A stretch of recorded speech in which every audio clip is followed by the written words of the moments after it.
जय हिंद मेरे प्यारे साथियों। इस चैनल पर जुड़ने के लिए आप लोग को बहुत बहुत धन्यवाद।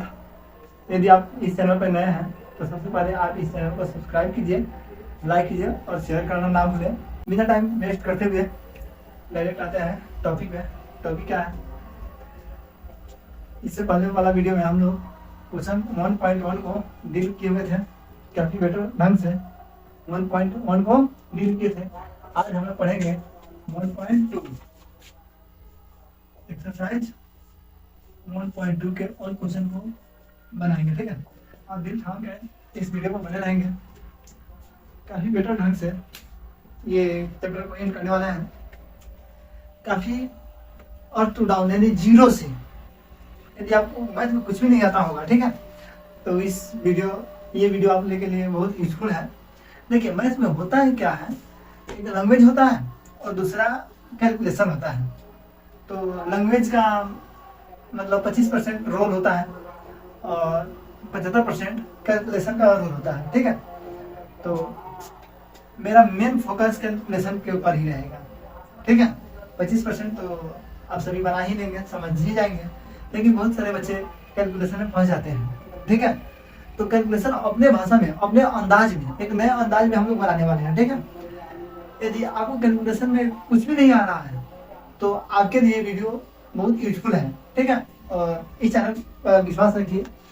आपको यदि आपका प्रेजेंटिंग अच्छा रहा इस चैनल पर मेरे वीडियो के साथ, तो मैं इसमें अच्छा खासा करेंगे। ठीक है, तो मेरा टाइम वेस्ट करते हुए आते हैं topic 1.2 first number question number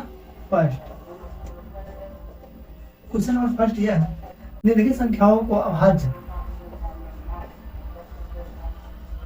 निम्नलिखित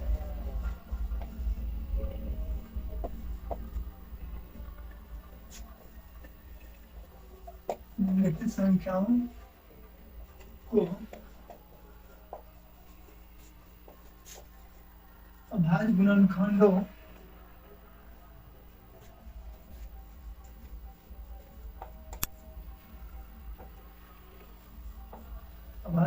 के गुणनफल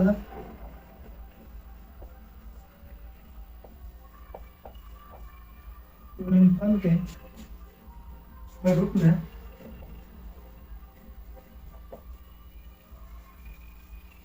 व्यक्त करें। ठीक है, जो भी संख्या दिया हुआ है उसका अभाज्य गुणनफल करके और करना है, और वो संख्या का जो अभाज्य गुणनफल करेंगे उसको गुणनफल के रूप में व्यक्त करना है।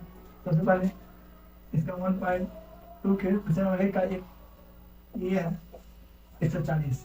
अभाज्य गुणनफल आप लोग जानते होंगे, यदि नहीं जानते हैं तो कोई मतलब बात नहीं है, ज़्यादा टेंशन लेने का नहीं, क्योंकि आपके साथ मैं जुड़ चुका हूँ और उसको खत्म करूँगा। देखिए, 140 का अभाज्य गुणनखंड यानी जितनी भी अभाज्य संख्या है ना उसे भाग करना होता है। ठीक है, तो जैसे ये 2, 3, 5, 7, 11, 13, डॉट ये अभाज्य संख्या है। ठीक है, और रही बात अभाज्य संख्या, तो यदि ये टोटल संख्या पत्नी पढ़ा जाता है 10th के लिए यानी एक नए वीडियो बनाए हुए हैं। ठीक है, उसको देखना होगा। 10th का बेस जो पिलर होता है ना, घर का पिलर बेस होता है, सेम उसी बनेगा। मतलब 9th क्लास का, मतलब मेरे यहाँ वीडियो 9th क्लास का पढ़ाई होता है, जो सिलेबस है 9th का, मेडिसिन नहीं लगाए हुए हैं, अलग से लगाए हुए हैं। ठीक है, अपने से फाइल ले करके बनाया गया है ताकि बच्चे जो भी आते हैं ना 9th के बाद 10th यानी बोर्ड एग्जाम देने, मतलब प्रिपरेशन करने, तैयारी करने, वो फाइल को यदि पढ़ लेते हैं तो 10th के बुक में जितना टॉपिक आने वाला है टोटल को समावेश किया गया उस फाइल में। ठीक है, तो टोटल चीज़ है। डायरेक्ट हम लोग को आधार संख्या जानना है, यदि डिटेल में पढ़ना चाहते हैं तो वो वीडियो को जरूर पढ़ें। 140 का अभाज्य गुणनफल करेंगे, अभाज्य संख्या से भाग लगाना है। ठीक है, लग जाएगा ये 70, 2 से ये 35, ये तो लग जाते हैं ना, ये 5 से। ठीक है, ये 7 से 1, जब तक एक नहीं आएगा तब तक छोड़ेंगे नहीं, ठीक है। डायलॉग क्या है, जब तक तोड़ेंगे नहीं तब तक छोड़ेंगे नहीं। सेम उसी प्रकार जब तक एक आएगा नहीं तब तक नहीं छोड़ना है, ठीक है। एक आ जाएगा उसके बाद छोड़ देना। ये तो आवाज संख्या का गुणनखंड, सॉरी ये संख्या का आवाज गुणनखंड हो गया। अब ये गुणनखंड को गुणनफल के रूप में लिख देना है, ठीक है। तो गुणनफल ये होता है 2 गुना 2 गुना 5 गुना 7। ये लिखाता नहीं है, ठीक है। लाएंगे लेकिन लिखेंगे नहीं, ठीक है। एक में किसी भी संख्या से गुणा कीजिएगा नहीं रहता है। इसको एक स्टेप और बना देंगे, यदि इतना पहले लिख दिया आपका आंसर सही है, ठीक है। ये नहीं से गलत है, ठीक। एक स्टेप और बनाएंगे। अभी 2 कितना बार है, 2 बार है, तो 2 के पावर 2 गुना 5 गुना 7, ठीक है। ये आपका रहा आंसर। आपको ये क्वेश्चन समझ में आया होगा, आशा करते हैं। नेक्स्ट नंबर क्वेश्चन है जिसको देखेंगे, क्वेश्चन नंबर 2। क्वेश्चन नंबर 2 ये है 156 का भाग निरूपण करना है। क्या करना है जी, 156 का भाग निरूपण करना है। देखते हैं 156 का भाग निरूपण क्या होता है। ठीक है, ऐसा 0 2 4 6 8 रहेगा, 2 से भाग लगेगा, ठीक है। 2 से लग जाएगा, 7 में 14 1 8 में 16, ठीक है। ये 7 में 14 8 में 16 समझ में आ रहा है ना। यदि नहीं समझ में आ रहा होगा तो ये 15 है ना, तो ये 7 गुना 14 1 6 16 8 गुना 16, ठीक है। यही किया 7 गुना 14 8 गुना 16। इतना तो आप जानते ही होंगे। इस वीडियो को शुरू होने से पहले ही आपको बोले हैं कैलकुलेशन में मतलब 0 से लेकर के चलेंगे, ठीक है। यदि आपको नहीं आता होगा कोई बात नहीं, इस वीडियो पे बने रहेंगे, ठीक है। ये सब में 0 2 4 6 8 है, ठीक है। 2 से लग जाएगा, 3 गुना 6 9 गुना 8 हो गया। 3 है, 3 से बेहतर का नियम क्या कहता है, 2 से तो लगेगा नहीं। 3 के बेहतर का नियम कहता है अंकों का योग 2 से, अंकों का योग 3 से भाग होना चाहिए था। 9 और 3 12, 3 से लग जाएगा, तो 3 से लगा देंगे यही चक, मतलब 3 कम 3 3 और 13 आ गया ना।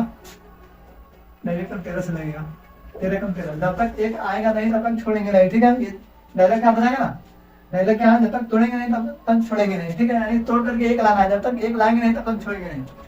इसको अब आवाज गुणनखंड जो भी संख्या आया है उसको गुणनखंड के रूप में लिख लीजिए। 2 गुना 2 गुना 3 गुना ये 13, एक स्टेप और 2 कितना बार है, 2 बार, तो ये 2 और 2, उसके बाद 3 गुना 13, ये आपका रहा आंसर, ठीक है। इसका बाद में हम करते हैं। ठीक है, इसमें 0 2 4 6 8 होना चाहिए, जबकि यह 5 2 से नहीं रहेगा। 3 से अंकों का 3 से विभाजित होना चाहिए। आते हैं जुड़ते हैं, यानी 3 और 8 11 11 2 13 13 5 18, 3 से लग जाएगा ना। 3 का 3 3 का 6 2 2 का 2 गया 22 7 का 21 1 3 का 15, बस एक बार और थोड़ा जोड़िएगा। 2 1 3 3 7 10 10 5 15, 3 से लग जाएगा, आराम से लगा दीजिए। 4 3 12 3 गुना 6 1 5 2 15, 3 से फिर आ गया था 4 2 6 6 5 11, नहीं लगेगा 5 से।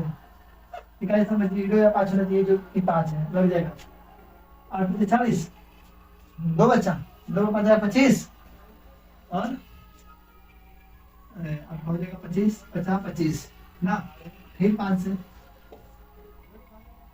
5 का 5 3 35 7 5 35, ये 17 से क्या हो गया 1 आ गया, बस। और इसका भागफल जो है ना, ये संख्या का और 225 का गुणनफल के रूप में लिख लीजिए।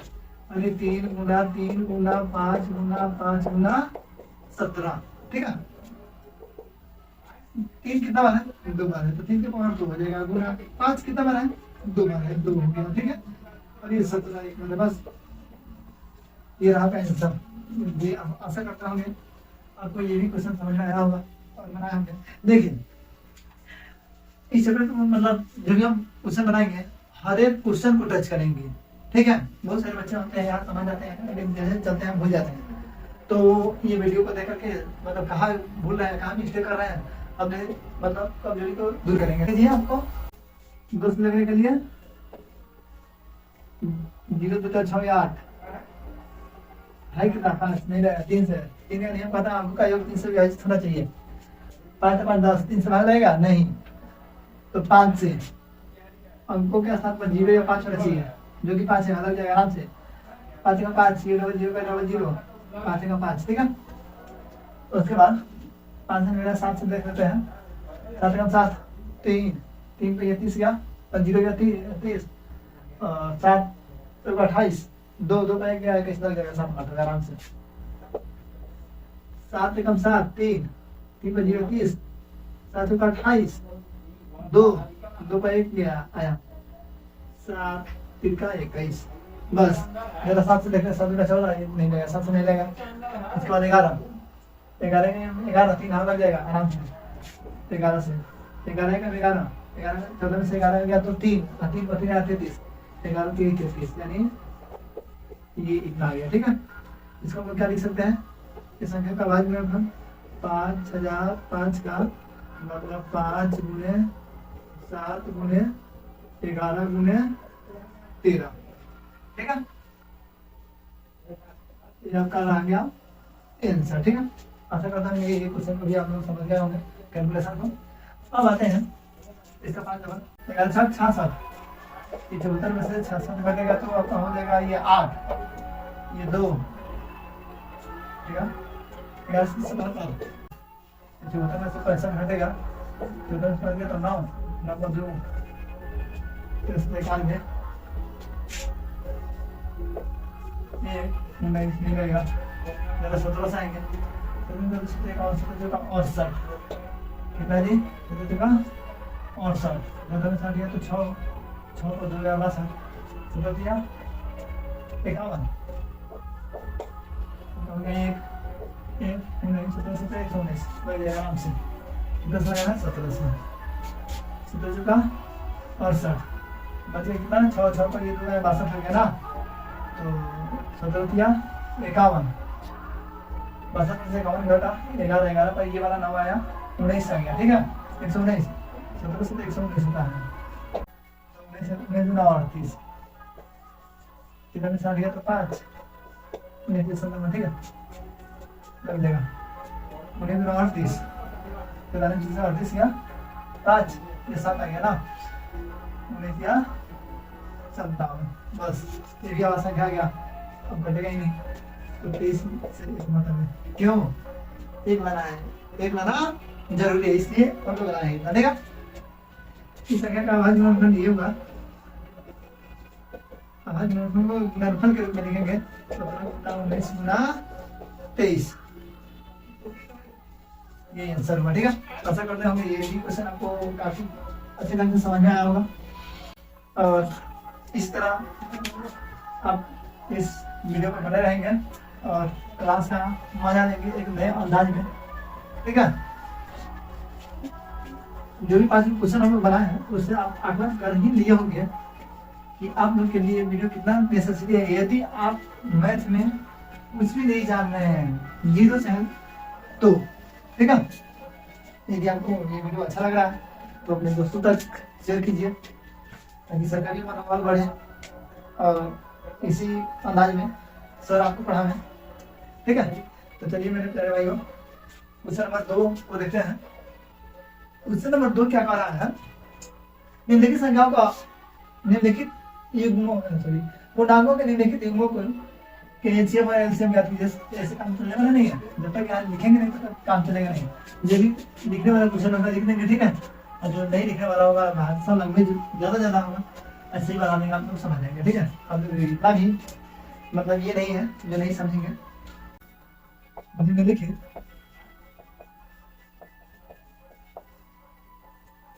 पूर्णांकों के निम्नलिखित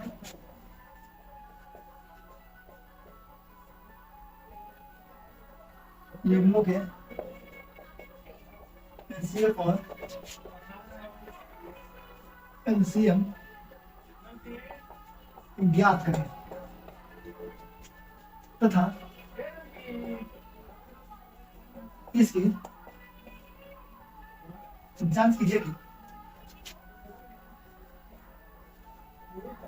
जांच कीजिए कि दो संख्याओं का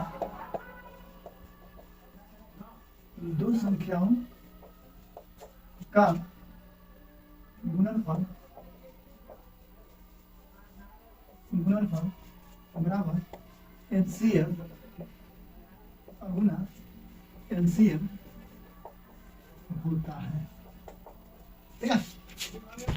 तो इस क्वेश्चन को डील करने से पहले हम लोग को कुछ बिंदु है उसको पढ़ना होगा, महत्वपूर्ण है, इम्पोर्टेंट है। एचसीएफ एलसीएम ये दो संख्या क्या है इसको समझेंगे। देखिए ये दो को संख्या दिया हुआ है, दो को संख्या दिया हुआ है, ये 6 दूसरा 8 कितना है, इसको हम डिवाइड बनाएंगे। कितना है जी, ये 6 और दूसरा 8। सबसे पहले तो दो संख्या का गुणनफल कर रहा है, अब बराबर एलसीएम और गुना सीएफ ये होता है। ठीक है, दो संख्या का गुणनफल। तो ये दो संख्या मेरे पास है, हम लोग के पास है, एलसीएम नहीं है, एचसीएफ नहीं है, तो दोनों संख्याओं का एलसीएम निकालिए। सबसे पहले ये 6 और 8 का एलसीएम निकालने का मतलब नहीं है, मतलब ये 3 6 ये 4 8 नहीं लगेगा, मतलब 2 3 6 6 चुका 24, ये क्या हो गया एलसीएम हो गया। ये संख्या गुणा कर लीजिए, गुणा कर लीजिए, ये 24 आ गया। एचसीएफ कैसे निकालते हैं, बहुत तरीका से निकालते हैं, आसान हम लोग भाग विधि से ही, तो छोटी संख्या से बड़ी संख्या में भाग दिया जाता है।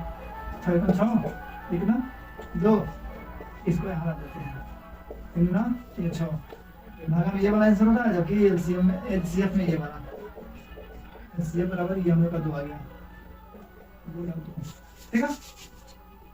अच्छा 48 तो कितना 48 दोनों बराबर है, ये प्रूफ है।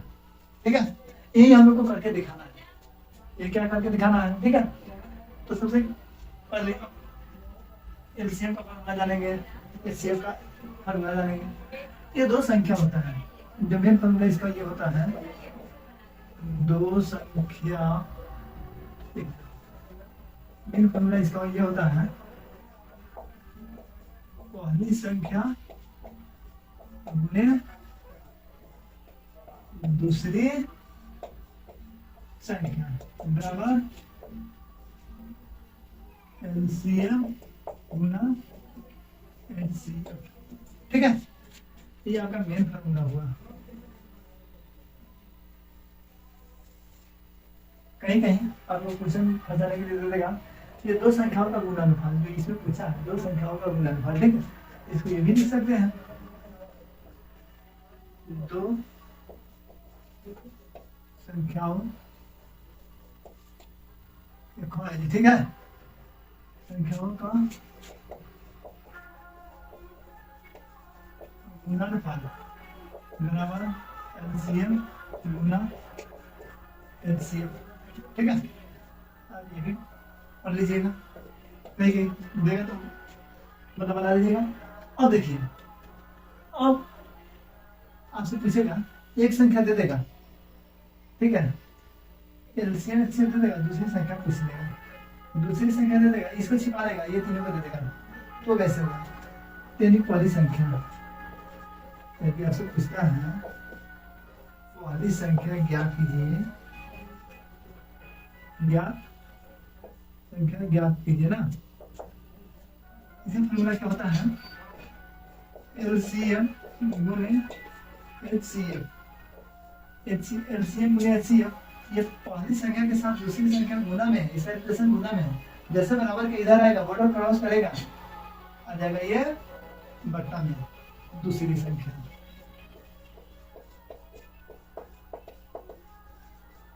ठीक है, प्लस में रहता है बराबर को उधर जाएगा, माइनस में रहता है बराबर को उधर जाएगा, प्लस में, गुना में रहेगा बराबर को उधर जाएगा, भागा में रहेगा बराबर को उधर जाएगा, गुना में। ठीक है, ये समझ लीजिए। ठीक है, नहीं समझ में आया तो पहले समझ में आया तो बहुत अच्छा। ये दूसरा नंबर क्वेश्चन, यदि आपसे दूसरी संख्या पूछे तो उसका फॉर्मूला क्या है, दूसरी संख्या एलसीएम गुणे एचसीएफ बटा पहली संख्या। ठीक है, यदि आपसे एचसीएफ पूछे, एलसीएफ पूछे क्या होगा, तो ये होगा पहले संख्या गुने दूसरी संख्या बता। और इस संख्या में दूसरी संख्या एलसीएम पूछा है, इसको भाग में कर देंगे यानी एचसीएफ। ठीक, ये 4 नंबर याद आपसे पूछता है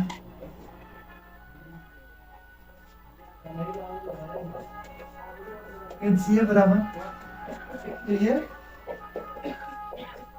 वाली संख्या गुने दूसरी संख्या बटा दूसरा क्या है एलसीएम। एलसीएम करने का बता है। ठीक है, आपको ये सारा फॉर्मूला आना चाहिए, माइंड में खत्म करना चाहिए ये चैप्टर को बनाने के लिए। ठीक है, इंपॉर्टेंट ये है। ठीक, मतलब मेन फॉर्मूला ये है, यही से चारों निकला है।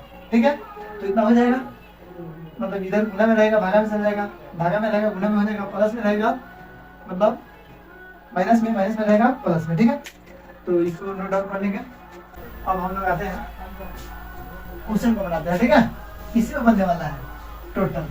इसको भाग विधि से बनाइएगा ना, ये दोनों संख्या का एलसीएम और एचसीएफ कीजिएगा ना तो बहुत लॉन्ग बनेगा। ठीक है, ये कोई जरूरी नहीं है, मतलब अभाज्य गुणनखंड विधि से ही करेंगे चाहे भाग विधि से करेंगे, आपको जो आसान लगता है उससे कीजिए। ठीक है, टाइम का बचत होगा। आप अभाज्य गुणनखंड विधि से एलसीएम और एचसीएफ कर देते हैं तो ज्यादा बेटर रहेगा। ठीक है, तो देख ऐसा अभाज्य गुणनखंड विधि से कीजिएगा, टाइम बचेगा आपका, एक के बार में दोनों कम हो जाएगा। 26 का अभाज्य गुणनखंड ये 13 मतलब कटेगा, ये 2 सॉरी ये 13 से 1 मतलब बस इसको छोड़ दीजिए, 91 को भी लिख लीजिए, मतलब ये 7 से 13 से 91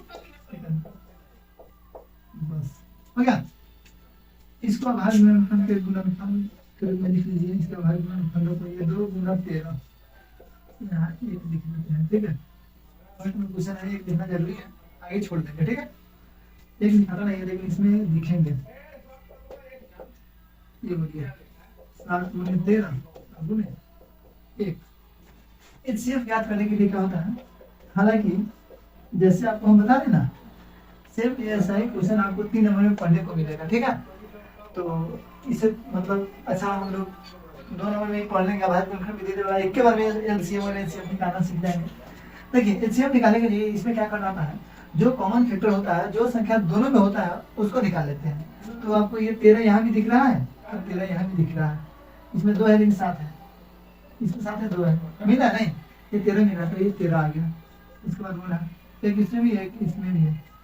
आपको एक बार और बता रहे हैं, एक लिखाता नहीं है लेकिन फर्स्ट क्वेश्चन है एक लिख दिया है। ठीक है, लिखे तो अंदर कोई गलत भी नहीं होगा। तो 13 कम 13 ये आपका क्या गया एचसीएफ। अब एलसीएम देखिए क्या होता है,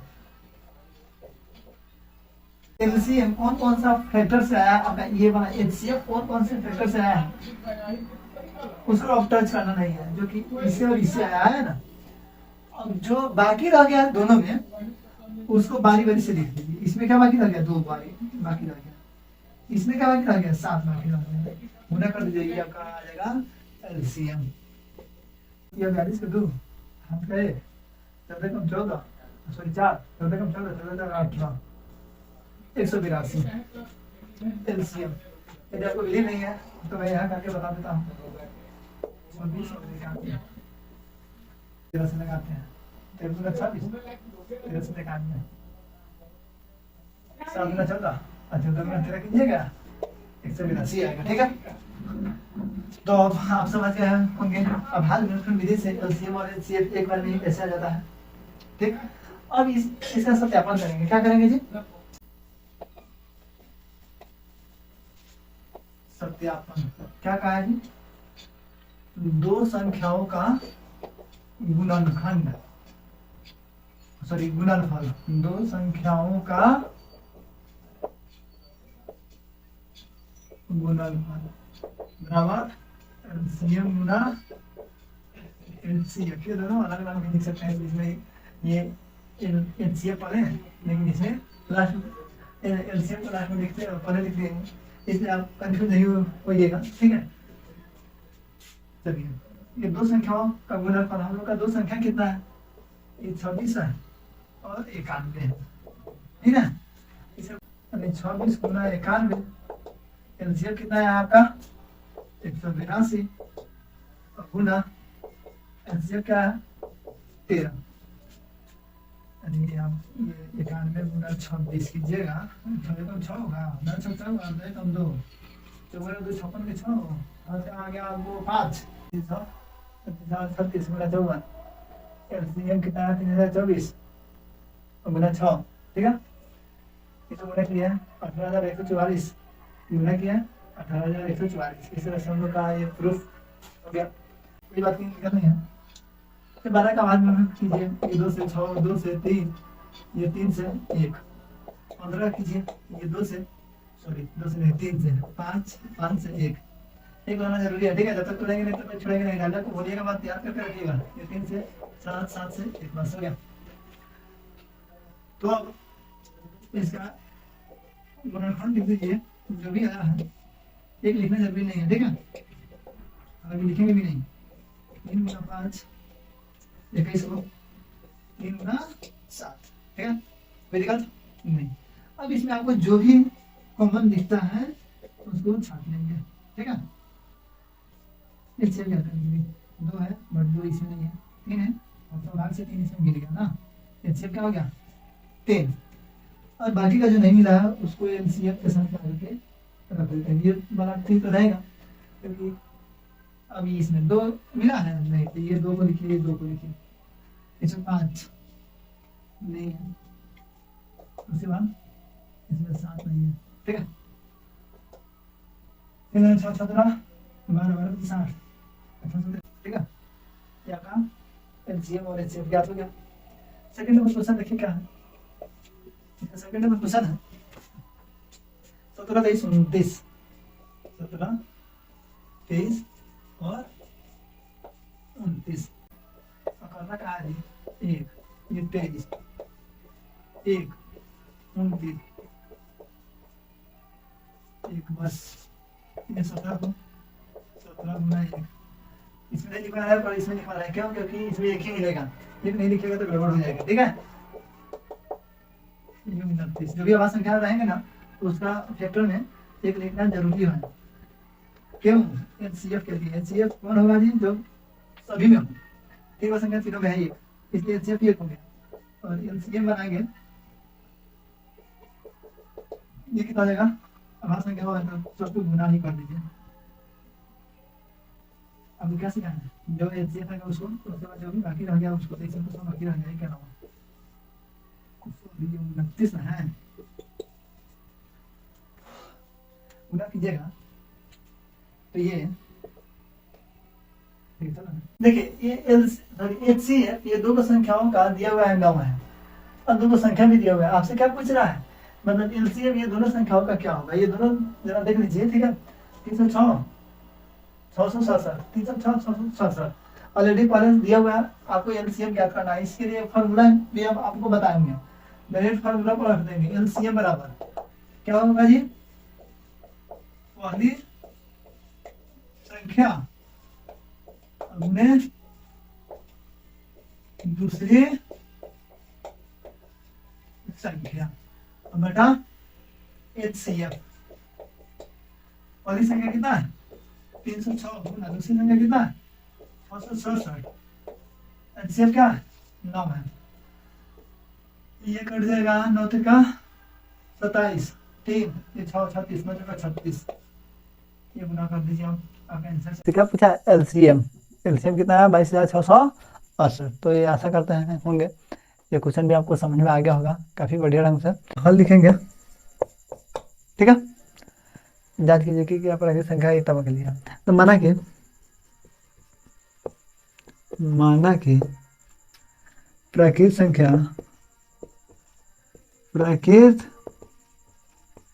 संख्या n 1 2 3 4 डॉट है, ठीक है।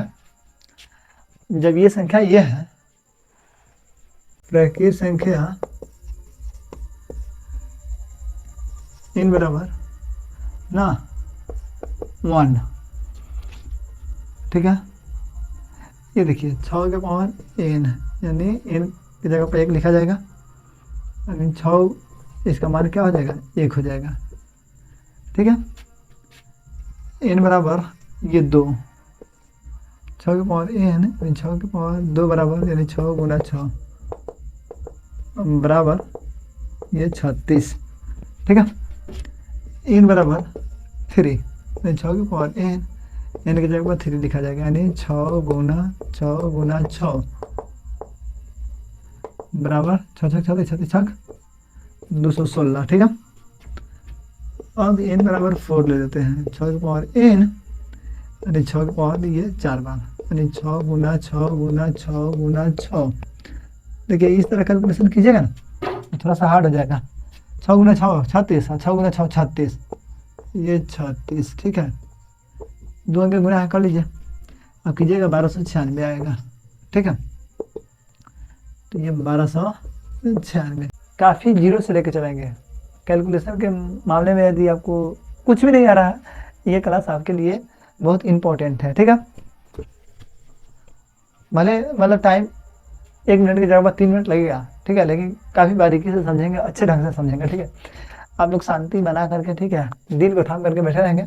अच्छा, तो अब इसमें लिखना है, जरा देखिए 6 के पावर यदि प्राकृतिक संख्या n ली है, 6 की घात 1 तो 6 पे समाप्त हुआ है, 6 की घात 2 तो 36, यानी का ये स्थान क्या है, 6 है। फिर 6 की घात 3 लिए है, इकाई स्थान 6 है। 6 के घात 4 लिए हैं, इकाई स्थान में 6 है।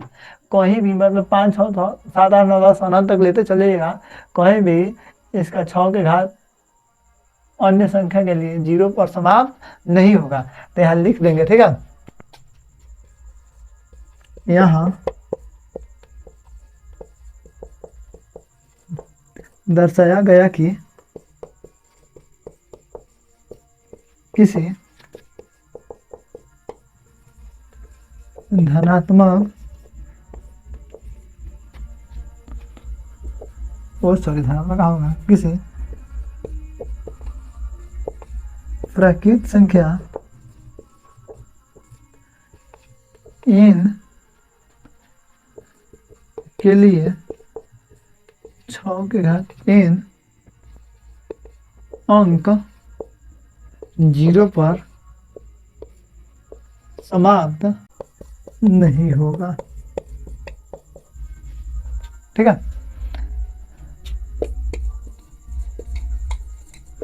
प्रूफ डेट आपसे यही पूछा है। ठीक है, तो ये आशा करते होंगे ये भी क्वेश्चन आप काफ़ी बेहतर तरीके से आप समझे होंगे। और अब रहा, अब क्वेश्चन नंबर 6 है, देखते हैं वो क्या है। आप यदि इस चैनल पे नए हैं तो प्लीज़ इस चैनल को सब्सक्राइब कीजिए, लाइक कीजिए और शेयर कीजिए। शेयर करने से मेरे भाई हम लोग को हौसला मिलेगा। ठीक है, और नया जोश जुनून मिलेगा। ठीक है, हौसला बुलंद होगा। हम आपके हौसलों को बुलंद करते हैं, आप मेरे हौसलों को बुलंद कीजिए, क्योंकि ताली दोनों हाथ से बजती है ना। क्या जी, ताली दोनों हाथ से बजती है। इसलिए आपसे विनती है, नर्म निवेदन है मेरे भाई, ताकि आप ये वीडियो को मतलब ये चैनल को सब्सक्राइब कीजिए, लाइक कीजिए और शेयर कीजिए। ठीक है, अब आते हैं क्वेश्चन नंबर 6। यानी 5 तो बन गया, नोट डाउन कर लिए ही होंगे, लिख सकते हैं, कोई बात की टेंशन नहीं है। 1014 बराबर 2 गुना 3 गुना 13 गुना 13, और इसका कितना है, इसको आप लोग को रफ में करना है। 5045 बराबर ये 5 नहीं लगेगा ना, एक बात हम कह रहे हैं। ठीक है, आगे हम नहीं लगा है, लग सकता है, लेकिन हम इसको एक के मरतबे लगा देते हैं, जो है उतना ही मरतबे। 5 गुने 1009 गुने क्या 1। भाज्य संख्या का डिफिनेशन आप लोग जानते होंगे, भाज्य संख्या किसे कहते हैं। ठीक है, तो लिखेंगे 7 गुना 13 गुना 13 और प्लस 13 बराबर 1014, तथा मतलब 7 गुने 6 गुने 5 गुने 4 गुने 3 गुने 2 गुने 1 प्लस 5 बराबर 5045 है, जो कि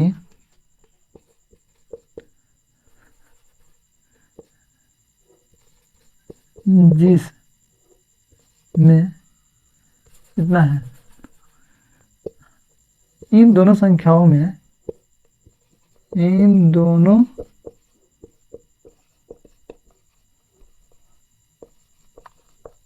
संख्याओं का, इन दोनों संख्याओं का अभाज्य गुणनखंड, अभाज्य गुणनखंड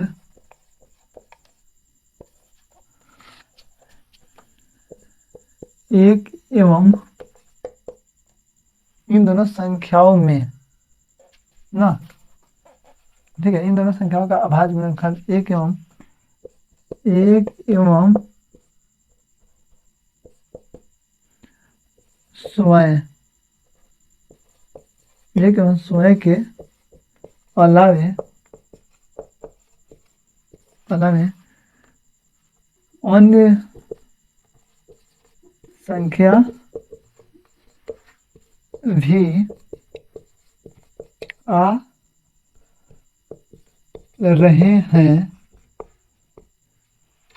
आ रहे हैं, इसलिए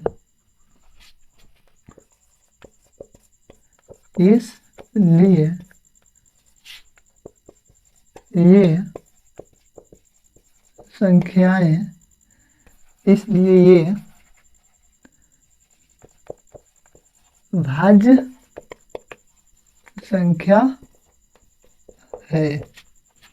यहाँ लिख देना आपको, प्रूव्ड डेट, ठीक है। मैंने आपको क्या बताया, यानी क्वेश्चन कर रहा है व्याख्या कीजिए कि 7 × 11 × 13 + 13 और 7 × 6 × 5 × 4 × 3 × 1 2 × 1 × +5 भाज्य संख्या है, क्यों, ठीक है। तो ये सब का मतलब कैलकुलेशन किए, गुना किए हैं, 1001 आया है + 13 1014 आया, और ये सब का कैलकुलेशन किए हैं, 5 ऐड किए हैं, गुना ये सब का 5 4 40 + 5 किए हैं, 5 4 45 है, ठीक। अभाज्य गुणनखंड किए हैं, दिशा गुणनखंड कितना आया 1014 का 2 × 3 × 13 × 13 गुने 1, हालांकि 1 नहीं लिखते हैं, इसका 5 गुने आगे भी लग सकता है, लेकिन हम लगाए नहीं है, क्योंकि 1 और स्वयं के अलावा कोई अन्य संख्या आ गया ना, बस छोड़ दिया, ठीक है, इतना है। और यहाँ से लिखा है 7 × 13 × 13 + 13 बराबर ये 1014 तथा 7 × 6 × 5 × 4 × 3 × 2 × 1 + 5 बराबर 5 4 45 है। इन दोनों संख्याओं का अभाज्य गुणनखंड एक एवं स्वयं के अलावे अन्य संख्या भी आ रहे हैं, जो कि क्या है, ये 2 है 13 है, ठीक है, 2 है 3 है डबल 13 है, इसका क्या है एक और, मतलब ये इसके अलावा क्या है 5 4 ये 5045 के अलावा एक और स्वयं के अलावा ये 2 को संख्याएं हैं ना, 2 को संख्याएं आ रहे हैं, इसलिए ये ये भाज्य संख्या है, ठीक है। अभाज्य संख्या नहीं होना चाहिए, भाज्य होना चाहिए। तो अभाज्य किसको कहते हैं, वैसी संख्या जिसमें एक एवं स्वयं, वैसी संख्या जो एक एवं स्वयं के अलावा किसी अन्य संख्या से भाग नहीं लगे, उसको कहते हैं भाज्य संख्या, अभाज्य संख्या। और एक एवं स्वयं के अलावा अन्य संख्या से भाग लग जाए उसको कहते हैं भाज्य संख्या। तो एक एवं स्वयं के अलावा ये सभी संख्या से भाग लगेगा, कीजिएगा ना, सभी संख्या से पढ़ते हैं सब। हमने पूछा है किसी खेल के मैदान के चारों ओर एक वृत्ताकार पथ है, इस मैदान का एक चक्कर लगाने में, ठीक है, सोनिया को 18 मिनट लगते हैं, जबकि इसी मैदान का एक चक्कर लगाने में रवि को 12 मिनट लगते हैं। मान लीजिए कि वो दोनों एक साथ एक ही स्थान से चलना प्रारंभ करें तो एक दिशा में ही चलते हैं, ठीक है, कितने समय बाद वो पुनः प्रारंभिक स्थान पर मिलेंगे। लेकिन इसे कॉन्सेप्ट में दम नहीं है, चलिए कॉन्सेप्ट हम समझा देते हैं। ये वृत्ताकार मैदान हो गया, क्या हो गया जी, वृत्ताकार मैदान। यहीं से इसके चारों तरफ पाथ है, ठीक है। ए, एक मिनट, इसका नाम क्या है? सोनिया को, यानी एस नाम का ये लड़की है सोनिया है, और उसको ये इस डायरेक्शन में चल रही है, दौड़ रही है। इसको पूरा करने में पता है कितना मिनट लग रहा है? मतलब 18 मिनट, 18 मिनट, ठीक है। चलिए, और इसी स्थान से रवि है, ठीक है, और इसी दिशा में ये भी चल रहा है, ये भी बंदा। इसको लग रहा है पता है कितना मिनट? 12 मिनट। कहाँ? अपने घर जाने में? नहीं जी, कहाँ जाने में? ये मैदान को एक चक्कर लगाने में। और रवि भाई साहब को, ये मेरे रवि सर हैं, ठीक है, साइंस वाले। कंसेप्ट आप समझ गए हैं। सोनिया नाम की लड़की है जो वृत्ताकार पथ पर चलती है, एक चक्कर लगाने में उसको 18 मिनट लगता है। और रवि नाम का एक लड़का है, उसको एक चक्कर लगाने में 12 मिनट का समय लगता है, एक चक्कर पूरा करने में, ठीक है। फिर पूछ रहा है क्वेश्चन, मतलब ये दोनों एक साथ प्रारंभिक स्थान पर कब मिलेगा, ठीक है। तो इसमें कुछ करना नहीं है, ये दोनों का एलसीएम ले लेना है। 12 और 18 का एलसीएम लीजिएगा, 2 मरतबे ये हो जाएगा आपका 6, ये 9, ये 3 मरतबे, ये 2, 3 गुना कर दीजिए, 2 गुना 3 गुना 2 गुना 3, 3 6, 6 दूना 12, 12 तिहाई, ये 36। इस तरह से हम लोग का आंसर आ गया। एक साथ प्रारंभिक स्थान पर वो 36 मिनट बाद मिलेंगे, ठीक है। आशा करता है कि ये भी, मतलब ये टोटल क्लास आपको काफ़ी इम्पोर्टेंट यानी काफ़ी मज़ेदार लगा होगा, ठीक है। 1.2 को एंड किया। उम्मीद करते हैं कि आपको ये चैप्टर और ये वीडियो काफ़ी बेहतर से बेहतर यानी बेहतरीन लगा होगा, अच्छा लगा होगा। यदि अच्छा लगा है, चैनल को सब्सक्राइब कीजिए, लाइक कीजिए, शेयर कीजिए। देखिए, शेयर करने से क्या होगा, लाइक करने से क्या होगा, हम लोग की उम्मीदें बढ़ेंगे, उम्मीद मतलब हौसले बढ़ेंगे, और जी जान लगा करके मेहनत करके आपको क्लास देंगे, ठीक है। देख लीजिए, आपको बिलीव नहीं होगा, मतलब आपको लग रहा होगा शाम 6 बजे या 7 बजे 8 बजे का ये क्लास रिकॉर्ड हुआ है, लेकिन वैसा नहीं है भाई साहब। मेरे पास समय का अभाव रहता है, मेरा वर्किंग टाइम बहुत हार्ड है। सुबह 6 बजे से लेकर शाम 6 बजे तक स्कूल में इंगेज रहते हैं, स्कूल प्लस कोचिंग, ठीक। अभी आपके सामने दिखा रहा हूँ, ये देख लीजिए कितना टाइम हो रहा है, यानी 00:12, यानी 12:12 हो रहे हैं। देखिए, काफ़ी मेहनत से हम लोग आपको पढ़ा रहे हैं, ठीक है। तो आप लोग का भी फर्ज बनता है, सर इतने मेहनत कर रहे हैं आपके लिए, अभी सर के लिए कुछ करें। बस आपसे कोई चार्ज नहीं चाहिए, केवल सब्सक्राइब, लाइक और शेयर चाहिए, ताकि हम लोग का मनोबल बढ़े। बच्चे हम लोग को लाइक कर रहे हैं, ठीक है।